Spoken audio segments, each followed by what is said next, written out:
अस्सलाम वालेकुम, मैं हूँ इरफान टकालवी और इस व्लॉग में आज हम बात कर रहे हैं दो मुल्कों के वीज़ाज़ के बारे में। एक पाकिस्तान के सबसे करीबी दोस्त मुल्क चाइना के वीज़ा के बारे में और दूसरे गल्फ़ के ब्रादर इस्लामी मुल्क कतर के वीज़ा ऑन अराइवल के बारे में। चीन के वीज़ा का सबसे पहले ज़िक्र करते हैं। चीन के वीज़ा का प्रोसेस बिल्कुल बदल चुका है। अब चीन का वीज़ा लेने के लिए आप किसी भी कैटेगरी का वीज़ा ले रहे हो, अब आपको चीन के वीज़ा पोर्टल पे लॉगिन करना है अपने शहर के नाम के साथ और आपने ऑनलाइन एप्लीकेशन फिल करनी है और जो भी ज़रूरी दस्तावेज़ात हैं उनको भी ऑनलाइन अपलोड करना है। लेकिन सबसे अहम बात यह है कि आपकी दस्तावेज़ात, आपके डॉक्यूमेंट्स जो हैं, वो स्पेसिफ़िकेशंस के साथ पूरे होने चाहिए। सबसे पहले इन्विटेशन, अगर आप पहली दफ़ा चाइना का वीज़ा ले रहे हैं, तो ये बहुत ज़रूरी है कि आपके पास बारकोड वाला वेरिफ़ाइड चाइनीज़ गवर्नमेंट की तरफ से तस्दीक शुदा इन्विटेशन मौजूद हो।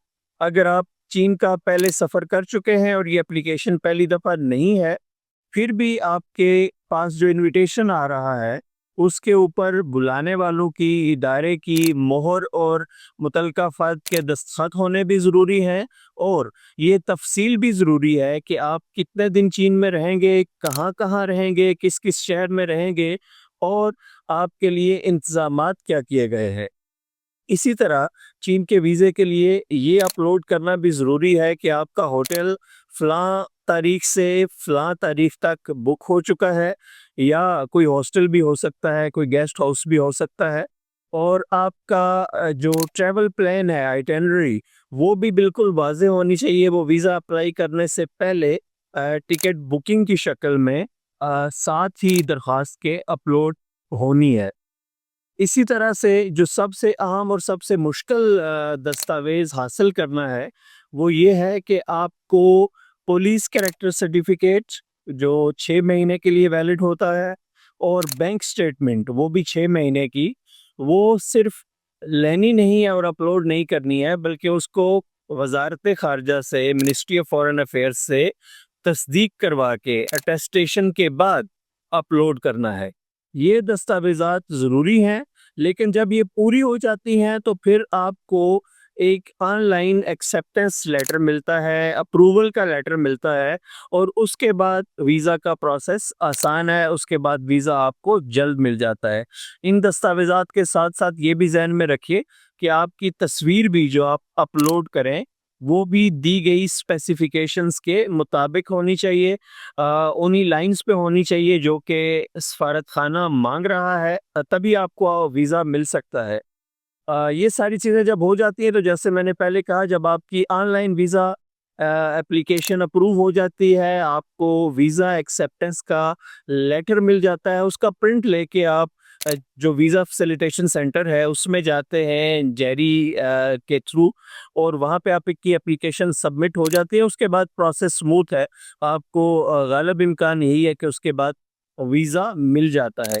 लेकिन चीन में वीज़ा मिलने के बाद भी अब इस तरह की मुश्किलात भी सामने आ रही हैं कि लोग चले जाते हैं और अगर आपका कोई जानने वाला नहीं है, आपका होटल पहले से बुक नहीं है, तो वहाँ पे लोगों को होटल में चेक इन करते हुए, रिहाइश तलाश करते हुए भी मुश्किलात पेश आ रही हैं। तो इन चीज़ों का ख़्याल ज़रूर रखिए। दूसरा, जो जैसे कि मैंने शुरू में कहा, दूसरी बात हम कर रहे हैं आज कतर के वीज़ा ऑन अराइवल के बारे में।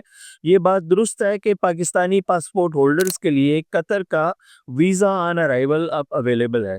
लेकिन इसका ये मतलब हरगिज़ नहीं है कि कोई भी कतर चला जाए तो उसको कतर की एंट्री मिल जाएगी। वीज़ा ऑन अराइवल की कुछ शराइत हैं जिनका पूरा करना बहुत ज़रूरी है। सबसे नुमायाँ ये है कि कतर की हुकूमत ने एक लिस्ट बनाई है, एक फ़हरिस्त बनाई है कुछ मखसूस होटल्स की। अगर आप वीज़ा ऑन अराइवल लेना चाहते हैं, तो उन होटल्स में से किसी एक में आपको कम से कम 2 नाइट्स जो हैं, वो ज़रूर बुक करवानी होंगी, खुद को वीज़ा ऑन अराइवल का अहल बनाने के लिए। इसी तरह वीज़ा ऑन अराइवल ऑब्टेन करने के लिए आपके पास या तो रिटर्न टिकट होना चाहिए या फिर ऑनवर्ड्स टिकट होना चाहिए। यानी या तो आप वापस पाकिस्तान आ रहे हैं या कतर में जितना वक्त आप रहना चाह रहे हैं उसके बाद आपने किसी और मुल्क का सफ़र करना है और उसका टिकट और वीज़ा आपके पास मौजूद है। तीसरी आम तरीन बात ये है कि आपकी माली हैसियत जो है वो बिल्कुल वाज़े होनी चाहिए कि आपके पास कितने पैसे हैं। स्टेटमेंट तो शायद आपका ज़रूरी नहीं है कि आप साथ लेके जाएं, लेकिन आप प्रूव कर सकते हो कि जितना वक्त आप कतर में गुजारेंगे उसके लिए आपके पास एक माकूल रकम मौजूद है। और चौथी बात वो ये है कि वीज़ा ऑफिसर का मुतमईन होना ये बहुत ज़रूरी है।